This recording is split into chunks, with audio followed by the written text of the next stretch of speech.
May lakad nga pala kami ngayon, kaya mabuti na lang at may natira pa kaming ulam sa ref sa niluto ko kahapon. Spicy garlic butter chicken nga pala to. Ininit ko na lang din sa microwave para mas mabilis.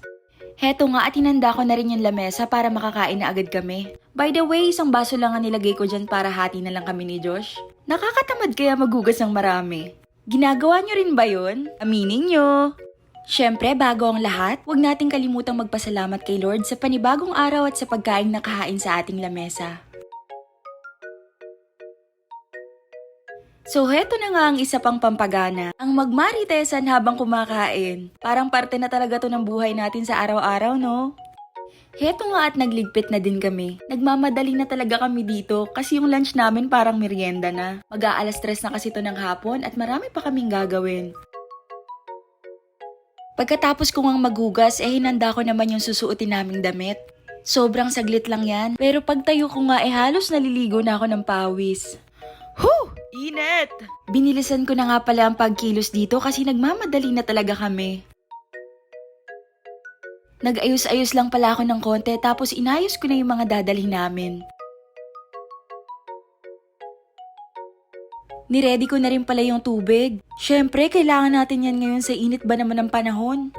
Tinatawag na nga pala ako ni Josh dito. Pero heto nga't nagawa ko pang mag-outfit check. Sorry naman. Umalis na nga pala kami.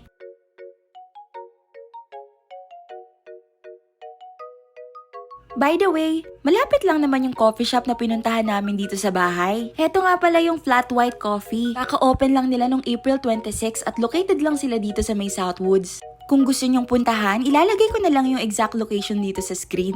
Pero sa pagkakaalam ko, marami na rin silang branches. I-search nyo na lang Nagustuhan pala namin dito yung ambience, service, may malaking parking, at higit sa lahat yung free wifi. Oh, ayan na pala yung asawa ko. Uy, mag-hi ka naman! Pero alam nyo, in fairness, malawak din yung loob nila. Nag-order na pala kami at naupo na rin. By the way, ang reason namin kung bakit kami nagpunta dito ay para mag-work. Napaka-convenient sa amin yung libreng wifi at syempre, aircon. Masarap din pala yung food nila dito. Nagsimula na nga pala kami sa mga kailangan naming gawin. Heto nga at inabot na kami ng gabi. Napansin ko nga rin pala na kahit bago pa lang sila, napakarami na nilang customer, lalo na sa gabi.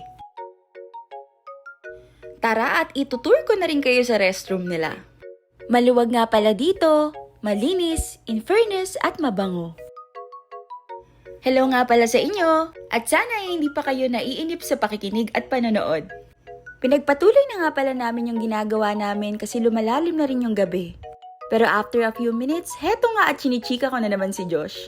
Magsasarado na kasi sila at inaaya ko na siyang umuwi. Tara na, uy! Pero maliban doon, nakakatuwang isipin na marami ng gantong lugar. Sana yung mga nagsisimula pa lang o mag-uumpisa pa lamang sa gantong larangan o kahit anong negosyo ay maging matagumpay din kagaya nito.